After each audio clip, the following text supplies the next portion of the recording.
Bonjour et bienvenue dans cette nouvelle émission d'Astro Vidéo. Nous sommes au lac du Bois de Vincennes et puis je suis accompagnée avec les oies bernaches du Canada. Alors vous vous rappelez la fois où elles sont venues, elles étaient 14. Là, il y en a un petit peu moins, on en a 4-5 et puis elles sont en train de se rapprocher parce qu'elles attendent de la nourriture. Sacré bestiaux quand même, hein.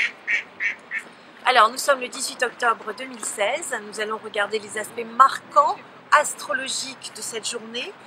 On a gardé le symbole du grand triangle dans le signe d'eau, toujours comme hier. Hier, vous vous rappelez, en plus, il y avait un triangle en signe de terre et les deux ensemble, ça nous donnait une étoile de David ou un sceau de Salomon, au choix. Là, cette fois-ci, on a gardé le grand triangle et au-dessus, on a un petit triangle. Le petit triangle, à une des pointes, c'est la conjonction qui se rapproche de plus en plus de Mars et Pluton dans le signe du Capricorne. À une des pointes, on a Neptune qui est rétrograde à côté du nœud sud en Poisson. Et à une autre pointe, on a la lune noire moyenne dans le signe du Scorpion. Ça, c'est le premier petit triangle, le grand triangle. Et bien, ça va être la part de fortune dans le signe du Cancer. Et puis, on repart sur Neptune en Poisson et puis la lune noire en Scorpion. Et alors, on pourrait se dire, c'est parfait, un grand triangle coiffé d'un petit triangle, c'est bien, c'est beaucoup de facilité. Mais, qu'est-ce qui va venir réveiller les qualités que vous pouvez avoir dans ces deux triangles-là? Eh bien, une opposition.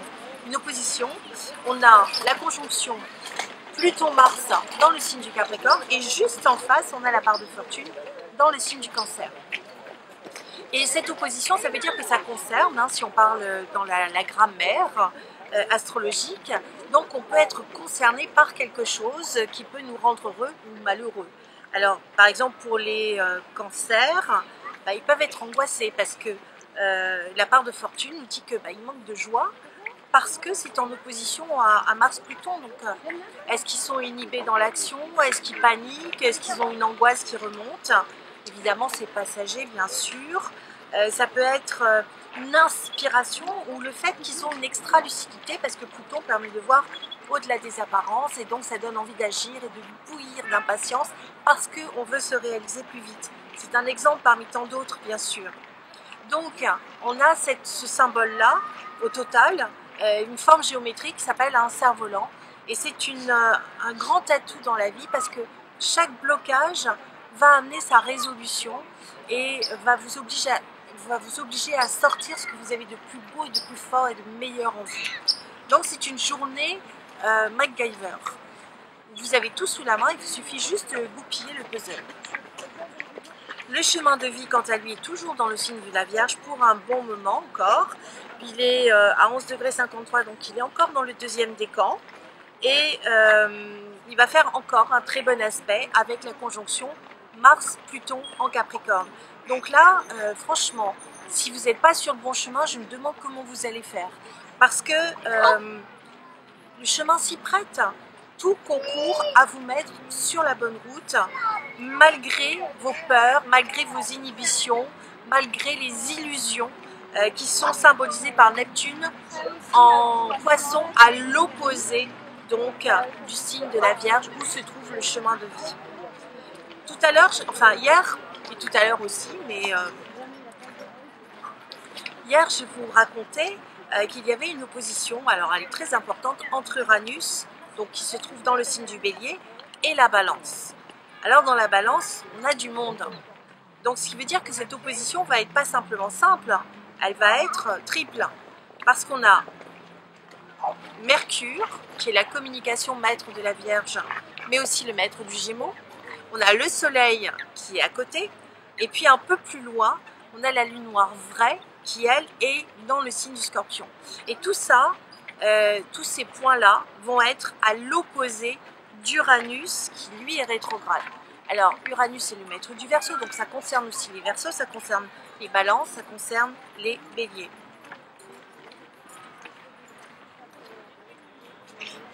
J'ai un fan club. Tout ça c'est pour dire, oui. Et juste à côté, on a le discernement, Cérès.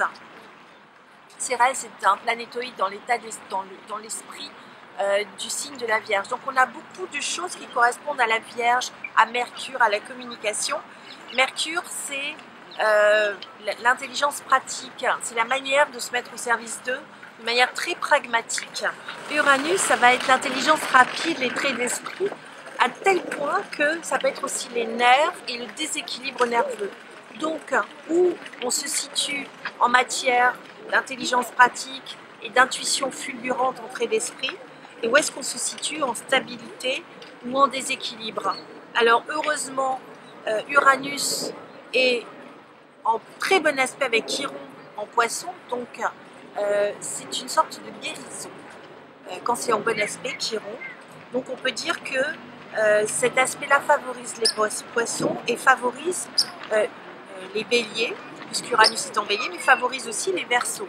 Donc il y a une réparation profonde qui oblige à se centrer sur soi-même, sur ses propres valeurs, pour rayonner en toute authenticité, en toute sincérité. On est avec soi, pour soi, et on se retrouve, peu importe les événements extérieurs. Donc on enlève toutes les fioritures qui empêchent de se concentrer sur soi, et la vie s'en charge allègrement. Ensuite, on a donc cette opposition avec la Balance. On sait que la Balance, c'est quand on regarde dans la grammaire, par exemple, c'est je, tu, il, nous, vous, il. On a le singulier, on a le pluriel. Mais c'est pareil en astrologie. On a la maison 1 qui est le moi, je. Il y a beaucoup de définitions pour le même symbole astrologique, je vous le rappelle encore une fois. Et juste en face, on a le pluriel. C'est la maison 7, c'est la maison des autres. Ça peut être la maison des parents, ça peut être la maison du couple.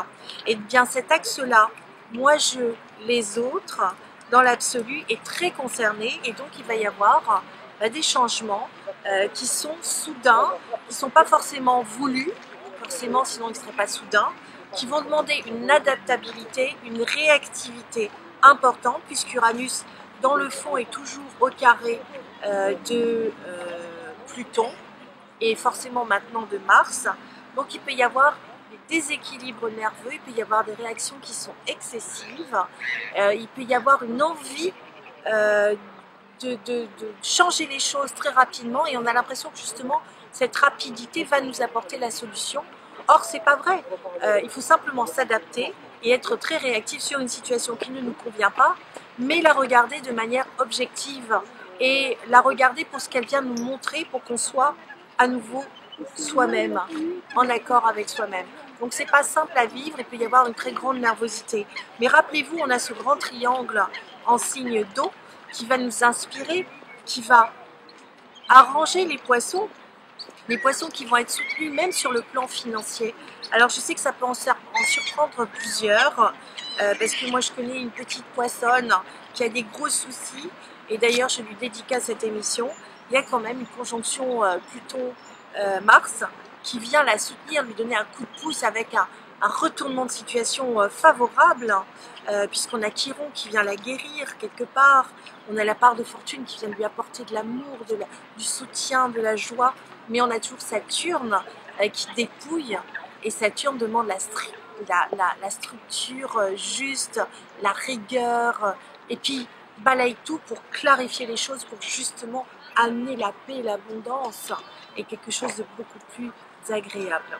Voilà, je prends un exemple comme ça pour les poissons. Les poissons sont soumis à rude épreuve, mais malgré tout, ils ont quand même des portes de sortie qui sont beaucoup plus moelleuses, et ils devraient arriver à s'en tirer. Cette part de fortune qui se trouve dans le signe du Cancer, elle fait deux aspects qui sont inconfortables. Le premier avec Uranus, donc là c'est comment garder ses nerfs Ça c'est important, c'est valable pour les béliers et pour les cancers. Et c'est valable aussi pour les balances qui doivent mieux gérer leur communication, qui doivent peut-être faire un effort pour se faire entendre, tout simplement, pour poser leur point de vue et faire très attention au proche entourage qui fait peut-être des promesses qui ne tient pas systématiquement. Donc il va falloir rester centré, concentré. C'est peut-être une journée où vous pouvez être très éparpillé parce qu'il y a beaucoup de choses à faire, mais fiez-vous à votre instinct, à votre intuition. Que vous dire d'autre ? Saturne fait des siennes, hein, puisqu'il bloque toujours les vierges, les sagittaires, les poissons, mais tout ça pour donner une autre direction, qui est une direction plus conforme à vos attentes, qui vous correspond mieux. Et sur ce, on parlera de la suite demain pour une prochaine astro vidéo. J'ai encore plein de choses à vous dire, mais je pourrais en dire, mais à un moment donné, voilà, je ne veux pas... à un moment donné, il faut simplement se poser déjà sur ce que j'ai dit. Et puis on va voir la suite sur une prochaine astro vidéo, c'est-à-dire demain. Je vous embrasse très fort mes petits loulous. Au revoir.